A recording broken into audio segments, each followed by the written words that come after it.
पृथ्वी पर बने उस रहस्यमयी पोर्टल के अंदर आखिरी कदम रखते ही सब कुछ बदल गया था। आरफ ने सिर्फ इतना महसूस किया था कि हवा गायब हो गई और फिर शरीर किसी अनदेखी ताकत से खींच लिया गया। अंधेरा नहीं था, लेकिन रोशनी भी नहीं थी। बस एक अजीब सी खामोश चमक थी, जैसे समय खुद सांस ले रहा हो। आरफ के दिमाग में आखिरी चीज गूंजी, अगर ये दरवाज़ा खुल गया तो वापस लौटना आसान नहीं होगा। और फिर सब टूट गया। आरव ने आंखें खोलीं। उसका सिर भारी था, जैसे किसी ने अंदर से उसे हिला दिया हो। नीचे ज़मीन ठंडी थी, लेकिन रेत जैसी नहीं, ये किसी चमकते हुए क्रिस्टल जैसी सतह थी, जो हल्का हल्का नीला प्रकाश छोड़ रही थी। उसने तुरंत खुद को संभाला। मैं कहाँ हूँ? उसकी आवाज़ गूंज गई, लेकिन अजीब बात ये थी कि गूंज भी धीरे धीरे गायब हो रही थी, जैसे इस जगह में आवाज़ टिकती ही नहीं। उसके पीछे अचानक हल्की कराह सुनाई दी। विक्रम हिल रहा था। आरव, तू जिंदा है? विक्रम ने आंखें खोलते हुए कहा। थोड़ी दूरी पर सानिया पड़ी थी और उसके पास ही छोटा रोबोट ड्रोन K7 बंद पड़ा था। आरव जल्दी से उनके पास पहुंचा। उठो, हम कहीं और हैं। सानिया ने जैसे ही आंखें खोलीं, उसका चेहरा डर से सफ़ेद हो गया। ये जगह पृथ्वी जैसी नहीं है। K7 अचानक चालू हुआ। सिस्टम ऑनलाइन, स्कैनिंग प्रारंभ। उसकी नीली लाइट तेजी से घूमने लगी। पर्यावरण विश्लेषण, ऑक्सीजन 18%, सांस लेने योग्य। गुरुत्वाकर्षण पृथ्वी से 0.92 गुना, लेकिन ऊर्जा स्तर असामान्य रूप से उच्च। विक्रम ने चारों तरफ देखा। तो हम मर तो नहीं गए, लेकिन किसी और दुनिया में आ गए हैं। आरव ने ऊपर देखा। आसमान नीला था, लेकिन उसमें सूरज नहीं था। फिर भी पूरी दुनिया चमक रही थी, जैसे रोशनी कहीं बाहर से नहीं, अंदर से आ रही हो। सानिया ने धीरे से कहा, ये रोशनी हर चीज़ के अंदर से निकल रही है। K7 ने जवाब दिया, ये ग्रह स्वयं एक ऊर्जा कोर है। आरव ने भौहें सिकोड़ लीं। ग्रह खुद ऊर्जा दे रहा है? तभी जमीन हल्की कांपी। बहुत दूर पहाड़ों के बीच एक नीली चमक उठी, फिर गायब, फिर दोबारा तेज। विक्रम तुरंत खड़ा हो गया। वो क्या था? K7 ने तुरंत स्कैन किया। अनजान ऊर्जा सिग्नल, बहुत शक्तिशाली। आरव ने बिना सोचे कहा, हमें वहां जाना होगा। सानिया ने रोका। अगर वो खतरा हुआ तो? आरव ने जवाब दिया, अगर खतरा है तो जवाब भी वहीं मिलेगा। चारों धीरे धीरे उस चमक की ओर बढ़ने लगे। जैसे जैसे वे आगे बढ़ते गए, जमीन बदलती गई। कभी क्रिस्टल जैसी सतह, कभी हल्की धुंध, कभी हवा में तैरते छोटे चमकते कण। K7 लगातार रिकॉर्ड कर रहा था। ये पूरा क्षेत्र समय और ऊर्जा दोनों से प्रभावित है। विक्रम ने मजाक में कहा, मतलब हम सच में किसी साइंस फिक्शन फिल्म में आ गए हैं? लेकिन उसकी आवाज़ में डर साफ था। अचानक आरव की कलाई पर उसकी पुरानी घड़ी हल्की सी हिली। वो घड़ी सालों से बंद थी, लेकिन अब टिक टिक चल रही थी। आरव रुक गया। ये कैसे चल रही है? सानिया ने देखा। ये तो टूटी हुई थी ना? K7 अचानक तेज आवाज में बोला। असामान्य समय तरंग डिटेक्ट हुई है। विक्रम पीछे हट गया। समय तरंग? इसका मतलब? K7 ने समझाया, ये ग्रह समय को स्थिर नहीं रखता, यहाँ समय तरंगों की तरह चलता है। आरव ने धीरे से कहा, तो हम समय के अंदर भी खो सकते हैं। हवा अचानक शांत हो गई, बहुत शांत, इतनी शांत कि सांस की आवाज़ भी डराने लगी। और फिर एक आवाज़ आई, चारों तरफ से नहीं, बल्कि दिमाग के अंदर से। शूरवीर, लौट आए हो? सानिया चिल्ला उठी। कौन है? विक्रम ने चारों तरफ देखा। ये आवाज़ कहाँ से आई?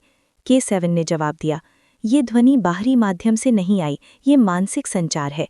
आरव ने सख्त आवाज़ में कहा, जो भी है सामने आओ। पहाड़ों के बीच नीली रोशनी तेज हो गई और धीरे धीरे एक आकृति बनने लगी। पहले धुंध, फिर आकार, फिर पूरा अस्तित्व। वो कोई इंसान नहीं था, न कोई जानवर, वो एक क्रिस्टल से बना जीव था। उसका शरीर लगातार बदल रहा था, कभी ठोस, कभी ऊर्जा। उसकी आंखों में ब्रह्मांड जैसी गहराई थी। K7 कांप गया। ये इस ग्रह का संरक्षक है? आरव ने पूछा। तुम कौन हो? संरक्षक की आवाज़ गूंजती नहीं थी, बल्कि महसूस होती थी। मैं इस ग्रह की स्मृति हूँ। संरक्षक धीरे धीरे जमीन पर आया। उसकी आवाज़ गंभीर हो गई। तुम्हारा ग्रह अब खतरे में है। आरव ने तुरंत पूछा, कौन सा खतरा? संरक्षक ने आसमान की ओर इशारा किया और उसी क्षण आसमान फटने लगा। नीले आसमान में एक काली दरार खुली, जैसे किसी ने वास्तविकता को चीर दिया हो। उसके अंदर वही प्रतीक था, डार्क जोन। विक्रम चिल्लाया, ये वही है जो हमने पृथ्वी पर देखा था। संरक्षक ने कहा, वे सिर्फ पृथ्वी को नहीं चाहते, वे एनर्जी कोर चाहते हैं। सानिया ने पूछा, एनर्जी कोर? संरक्षक ने समझाया, ये ग्रह एक कोर स्टोन पर चलता है, वही ऊर्जा ब्रह्मांडीय संतुलन बनाए रखती है। आरव गंभीर हो गया, और अगर वो इसे ले गए तो? संरक्षक ने जवाब दिया, तो पृथ्वी और ये ग्रह दोनों समाप्त हो जाएंगे। जैसे ही ये बात खत्म हुई, आसमान से तेज आवाज आई, वो दरार और खुली और उसमें से काले ड्रोन निकलने लगे, सैकड़ों फिर हजारों। विक्रम चिल्लाया, हम पर हमला हो रहा है। K7 ने हथियार मोड ऑन किया, डिफेंस सिस्टम सक्रिय, लेकिन ड्रोन बहुत तेज थे। पहला ड्रोन जमीन पर गिरा और एक झटका उठा, चारों तरफ ऊर्जा विस्फोट हुआ। आरव ने चीख कर कहा, सब पीछे हटो। विक्रम ने पास पड़ा एक धातु जैसा क्रिस्टल उठाया। उसने जैसे ही उसे छुआ, वो एक ऊर्जा तलवार में बदल गया। ये क्या है? K7 बोला, ये ग्रह हथियार पहचानता है। सानिया के हाथ में भी एक ऊर्जा शील्ड बन गई। आरव के हाथ में कोई हथियार नहीं था, लेकिन उसकी घड़ी चमकने लगी। जैसे ही पहला ड्रोन आरव की ओर बढ़ा, घड़ी तेज चमकी और अचानक समय रुक गया। सिर्फ आरव के आसपास सब थम गया। ड्रोन हवा में स्थिर थे। आरव हैरान था, ये मैंने किया? संरक्षक ने दूर से देखा, तुम में समय धारक की शक्ति जाग रही है। समय फिर से चलने लगा और युद्ध और भयंकर हो गया। ड्रोन हर तरफ से हमला कर रहे थे। संरक्षक की आवाज़ फिर गूंजी, अगर कोर स्टोन नहीं बचाया गया तो वास्तविकता टूट जाएगी। आरव ने अपने साथियों की तरफ देखा और पहली बार पूरी गंभीरता से बोला, तो फिर अब हम सिर्फ बचने नहीं आए, हम इस युद्ध को खत्म करने आए हैं। डार्क जोन के ड्रोन अब सिर्फ दिख नहीं रहे थे, वो गिर नहीं रहे थे, वो बरस रहे थे। क्रिस्टल ग्रह की नीली रोशनी अब पहले जैसी शांत नहीं थी। हर जगह वाइब्रेशन बढ़ चुकी थी, जैसे पूरा ग्रह किसी आने वाले विनाश को महसूस कर रहा हो। आरव की सांस भारी थी। उसकी कलाई पर वही पुरानी घड़ी अब लगातार चमक रही थी, टिक टिक टिक। लेकिन अब वो समय नहीं गिन रही थी, वो जैसे किसी चीज को जगा रही थी। विक्रम पीछे हटते हुए बोला, ये तो पूरा आसमान टूट रहा है। सानिया ने शील्ड एक्टिवेट कर लिया था, लेकिन उसके हाथ कांप रहे थे। K7 लगातार स्कैन कर रहा था। Multiple हॉस्टाइल्स detected, survival probability decreasing. और तभी पहला ड्रोन जमीन पर गिरा। धमाका हुआ, नीली जमीन कांप गई, ऊर्जा की लहर पूरे क्षेत्र में फैल गई और युद्ध शुरू हो गया। आरव ने देखा, ड्रोन साधारण मशीन नहीं थे, वे हवा में तैरते हुए बदल रहे थे। उनका शेप लगातार शिफ्ट हो रहा था, कभी गोल, कभी शार्प, कभी एनर्जी क्लाउड। विक्रम ने पहला हमला किया, उसकी एनर्जी ब्लेड निकली और उसने एक ड्रोन को काट दिया। लेकिन वो ड्रोन मरने के बजाय 2 हिस्सों में बट गया और दोनों फिर जुड़ गए। विक्रम चिल्लाया, ये तो मर ही नहीं रहे। सानिया ने शील्ड से एक ब्लास्ट रोका, लेकिन शील्ड में क्रैक आने लगा। K7 बोला, energy mismatch increasing, shield collapse imminent. और आरव पीछे खड़ा था। उसके अंदर कुछ स्ट्रेंज महसूस हो रहा था, जैसे उसका दिमाग इस पूरी लड़ाई को स्लो मोशन में देख रहा हो। और तभी उसकी घड़ी अचानक बहुत तेज चमकी, इतनी तेज कि नीली रोशनी उसके हाथों में फैल गई और पूरा समय रुक गया। सब कुछ फ्रीज हो गया। हवा में उड़ती धूल के कण, ड्रोन मिड एयर में, विक्रम की आंखों की पलक मिड ब्लिंक, सब कुछ रुक गया। लेकिन आरव हिल सकता था, वो हाफ गया। ये फिर से? लेकिन इस बार कुछ अलग था। उसने महसूस किया कि समय सिर्फ रुका नहीं है, वो टूटा हुआ है। उसके सामने हवा में एक शैडो बन रही थी, धीरे धीरे, एक ह्यूमनॉइड शेप, पूरी तरह काली ऊर्जा से बनी हुई। उसने कहा, तुम समय को रोक रहे हो, लेकिन समझ नहीं रहे हो। आरव पीछे हटा, तुम कौन हो?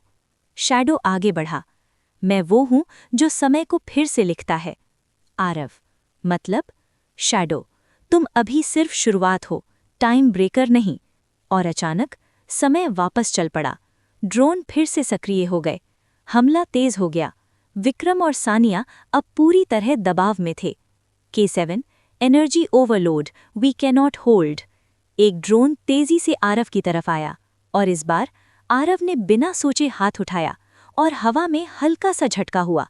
ड्रोन बीच में रुक गया, जैसे इनविजिबल फोर्स ने उसे पकड़ लिया हो। आरव ने धीरे से कहा, अगर तुम समय में हो तो मैं तुम्हें रोक सकता हूं। और ड्रोन टूट गया। लेकिन इससे पहले कि वो खुश होता, आसमान में एक बहुत बड़ा एनर्जी पोर्टल खुल गया और उसमें से एक नई आवाज आई, कोर स्टोन अब हमारा है। अब युद्ध सिर्फ ग्राउंड लेवल नहीं था, अब असली खतरा आने वाला था। आसमान में खुला हुआ पोर्टल अब स्थिर नहीं था, वो सांस ले रहा था। काली ऊर्जा बाहर निकल रही थी, जैसे किसी जीव का फेफड़ा खुला हो। और फिर उसमें से आवाज आई, कोर स्टोन अब हमारे पास होगा। धरती जैसी नहीं, लेकिन इस ग्रह की क्रिस्टल जमीन फिर कांप उठी। आरव ने ऊपर देखा, उसके चेहरे पर पहली बार डर नहीं था, गुस्सा था। तुम लोग कौन हो? पोर्टल के अंदर से एक और आवाज आई, डार्क जोन, अंतिम स्तर। पोर्टल फटा और एक विशाल सिलुएट बाहर आया। ये ड्रोन नहीं था, ये एक कमांडर था। उसका शरीर आधा एनर्जी आर्मर और आधा वॉइड शैडो था। उसके कदम पड़ते ही जमीन क्रैक होने लगी। विक्रम पीछे हट गया। ये तो पूरा अलग लेवल का है। K7 ने स्कैन किया। Warning, high class entity detected. Sania, हम इसे नहीं रोक सकते। कमांडर ने धीरे से सिर उठाया। उसकी आंखें पूरी काली थीं। कोर स्टोन अब समाप्त होगा। आरव की घड़ी अब बहुत तेज चमक रही थी, जैसे वो डर रही हो या जाग रही हो। आरव ने हाथ उठाया और अचानक हवा भारी हो गई। उसके चारों तरफ समय धीमा होने लगा, लेकिन इस बार कंट्रोल वीक था। उसके सिर में दर्द हुआ। नहीं, अभी नहीं। कमांडर मुस्कुराया। तुम अभी बच्चे हो समय के सामने। और उसने हाथ उठाया। एक ब्लैक एनर्जी ब्लास्ट सीधे आरव की तरफ आया। ब्लास्ट लगते ही आरव पीछे उड़ गया। क्रिस्टल जमीन टूट गई। विक्रम चिल्लाया, आरव। सानिया शील्ड लेकर आगे आई, लेकिन ब्लास्ट इतना स्ट्रॉन्ग था कि शील्ड टूट गई। K7 ने इमरजेंसी मोड एक्टिवेट किया। Final defence protocol engaged. लेकिन कोई फायदा नहीं। अचानक पूरा